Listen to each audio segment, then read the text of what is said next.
er det noget, vi normalt ikke gider høre på. Hej Jesper. Hvad har vi gjort for naturens skal åndeholder?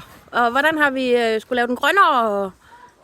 Ja, vi... Altså, vi har blandt andet plantet nogle forskellige planter, som er hjemmehørende i Danmark. For eksempel, der står der en slåen lige der. Slåen, den har I plantet i dag. Spinosa. Ja, Polo.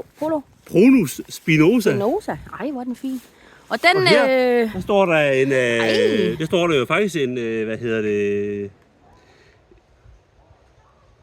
En orkidé. En lille orkidé. Okay. Skovhullebe.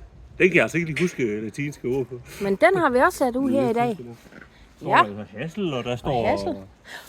Og jeg ved, at vi Vi har lige plantet en taks. Bare lige for at have lidt gift i ja, det er rigtigt. Og så...